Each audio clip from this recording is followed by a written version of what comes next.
옛적의 선지자들을 통하여 여러 부분과 여러 모양으로 우리 조상들에게 말씀하신 하나님이 이 모든 날 마지막에는 아들을 통하여 우리에게 말씀하셨으니 이 아들을 만유의 상속자로 세우시고 또 그로 말미암아 모든 세계를 지으셨느니라. 오늘부터는 여러분과 함께 요한복음을 상고해 보기 원합니다. 요한복음은 어떤 성경인지를 이해하기에 앞서 오늘은 복음서에 대해 먼저 알아보기를 원합니다. 복음서에는 마태, 마가, 누가, 요한 네 권의 성경이 있습니다.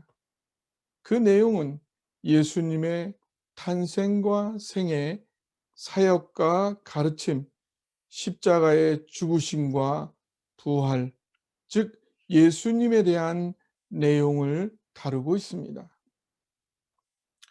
왜 예수님께서 우리 신앙에 있어서 그리 중요한 걸까요? 오늘은 이 질문에 답을 찾아가 보겠습니다.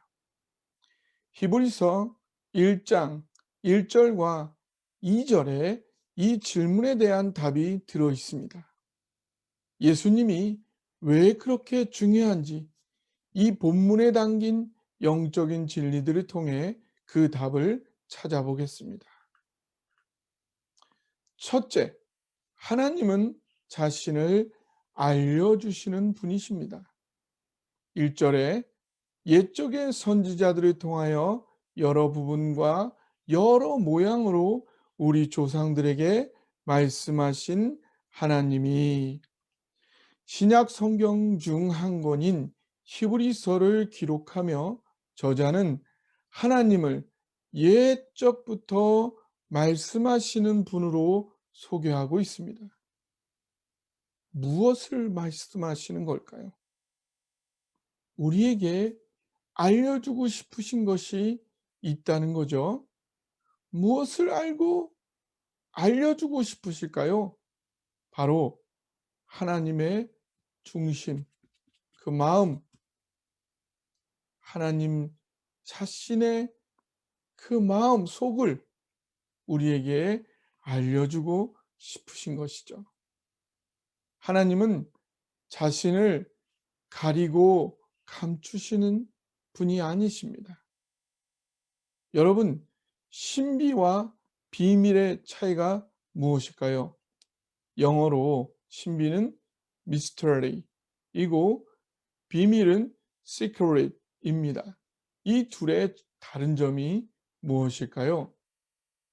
비밀은 사람들이 알지 못하도록 일부러 감추는 내용을 말합니다. 신비란 감추는 것이 아닌데도 아무리 알려고 해도 다 알 수 없는, 알면 알수록 더욱더 신비해지는 그 내용을 신비라고 합니다. 하나님은 신비의 하나님이시지 우리가 알 수 없도록 자신을 감추고 가리는 비밀의 하나님이 아닙니다. 하나님은 우리가 알면 알수록 우리가 가늠하기에는 너무나 크신 분임을 알게 됩니다.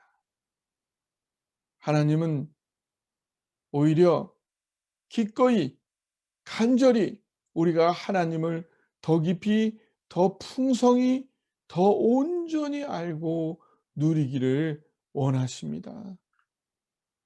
그래서 처음부터 자신을 표현하고 나타내고 말씀해 주시는 분입니다. 피조물에게 허락된 최고의 기쁨과 영광이 무엇일까요?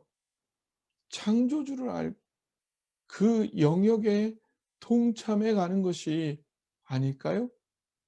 하나님께서는 내가 하나님을 온전히 경험하여 누려 알기를, 그리고 신의 성품에 참여하기를 나에게 허락하신 것뿐만 아니라 간절히 그렇게 되기를 원하고 계십니다. 나의 행복을 간절히 원하고 계시기 때문이죠.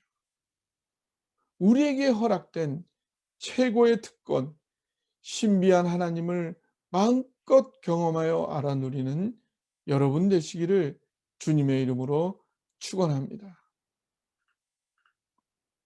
둘째, 구약의 선지자들은 하나님을 온전히 전하지 못했습니다. 옛적의 선지자들을 통하여 여러 부분과 여러 모양으로 우리 조상들에게 말씀하신 하나님이 히브리서 1장 1절입니다.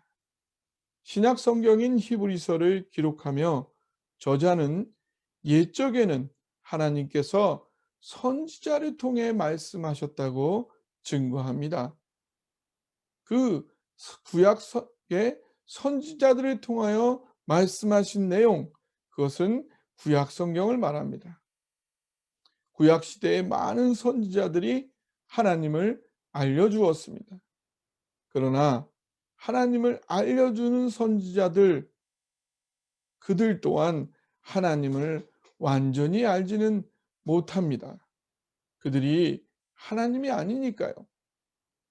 그러니 그들이 전해주는 하나님도 부분적일 수밖에, 완전하지는 않을 수밖에 없는 것입니다.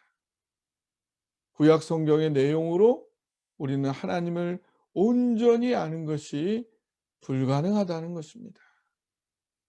그럼 어떻게 우리가 하나님을 온전히 알 수 있을까요? 셋째, 최종적으로 아들을 통해 말씀하셨습니다. 2절에 이 모든 날 마지막에는 아들을 통하여 우리에게 말씀하셨으니 이 아들을 만유의 상속자로 세우시고 또 그로 말미암아 모든 세계를 지으셨느니라. 여기서 하나님의 아들은 예수님을 말합니다.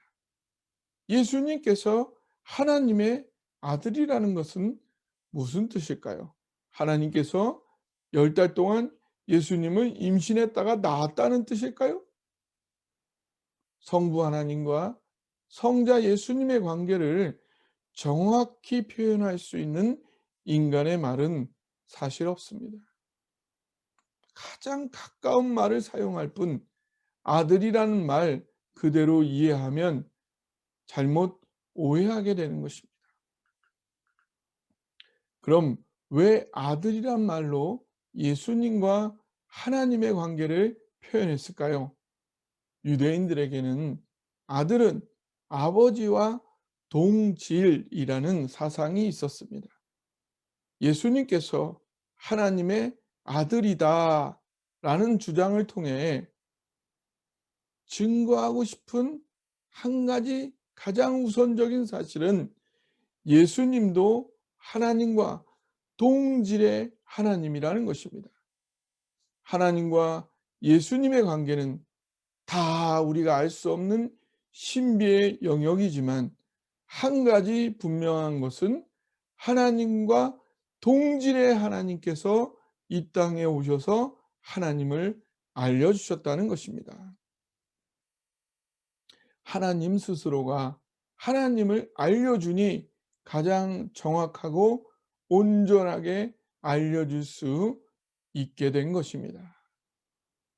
그러면 하나님을 정확하고 온전하게 알기 위해서는 무엇보다도 예수님을 정확히 알아야 할 것입니다. 그리고 그 예수님을 온전히 이해할 때 하나님을 정확히 이해하게 되고 성경 전체를 또한 어떻게 봐야 되는지도 알게 되는 것입니다. 그럼 예수님을 먼저 정확히 이해하려면 성경 중에 어디를 봐야겠습니까? 바로 예수님의 탄생과 생애, 사역과 가르침, 십자가와 부활을 기록한 복음서입니다. 복음서 연구, 특별히 요한복음에 대한 묵상을 통해 예수님을 정확히 알고 그를 통해 하나님을 더 깊이 정확히 알고 그래서 성경 전체를 제대로 볼 수 있게 되기를 우리가 원하는 것입니다. 하나님은 스스로를 감추시는 비밀의 하나님이 아니라 오히려 우리가 더 잘 알고 누릴 수 있도록 알려주시는 말씀하시는 하나님이십니다. 하지만 이 온 우주의 하나님은 알면 알수록 더욱 신비한 신비의 하나님이십니다. 그래서 하나님을 온전히 알아가기 위해서는 하나님께서 직접 인도하시는 제대로 된 과정이 필요합니다. 하나님의 중심을 온전히 아는 일은 먼저 하나님과 동질의 하나님으로서 이 땅에 인간의 모습으로 오신 예수님을 정확히 아는 것부터 시작되어야 합니다. 그래서 예수님의 탄생과 생애, 사역과 가르침, 십자가와 부활이 기록된 복음서를 깊이 묵상함을 통해서 예수님이 과연 어떤 분인지를 온전히 아는 것이 우리의 신앙생활에 가장 우선적으로 중요한 일이 되는 것입니다. 복음서, 특별히 요한복음 묵상을 통해 여러분 모두 신비의 하나님에 대한 온전한 암과 누림으로 한 걸음 더 들어가기를 주님의 이름으로 축원합니다.